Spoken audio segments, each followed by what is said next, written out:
I just want to move on to the issue of water, and it was mentioned early on in the day that there's a loss, I think, of around about 45%. When I was a councillor in the city of Johannesburg back between 2009 and 2014, I think that figure was about 27%. So that is a very significant increase by about 17%, I think, over the last 10 or 12 years, which is a great concern. And obviously, what we're looking at there is a lot more money needed to be invested in fixing and putting new pipes in and basically modernizing the water infrastructure. So anyway, the point was made in an article here about the fact that the city of Joburg collects 11.9 billion rand intended for water services, but only 1.3 billion is ultimately utilized for water infrastructure, which the person who writes this article says obviously something's fundamentally wrong. And I think part of that has to do with the sweeping policy that's in place in the city of Johannesburg.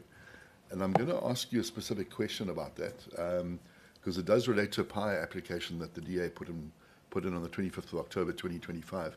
And I'm just going to read the question as such. After 4 billion could not be accounted for, the DA on the 25th of October 2025 submitted a PIE application to your office, which I presume is the Mayor's office, requesting a copy of the sweeping policy arrangement, including the council resolution informing it.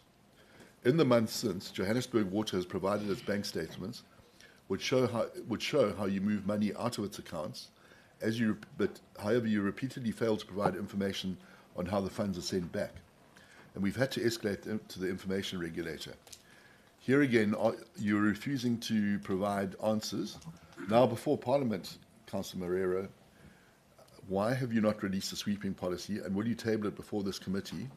And if not, how are South Africans meant to believe it actually exists and that the city is not in violation of the MFMA?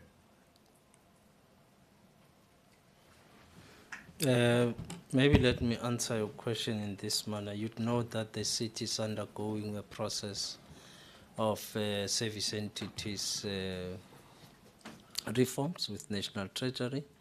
And as part of that, we have also taken a decision to ring-fence revenues from the water business, which effect will begin from the 1st of July, which then addresses the arguments which was there around sweeping accounts.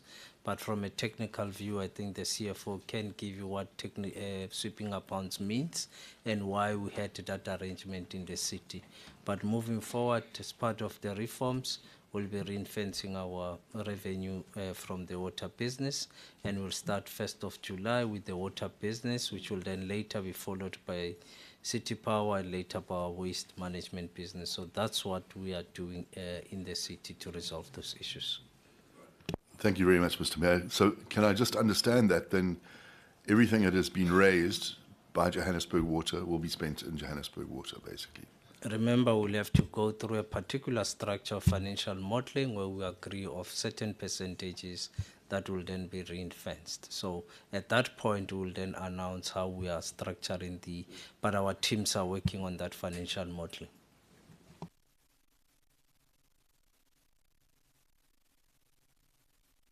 Then the second question is, please could you detail all the companies that the city contracts for water tankers?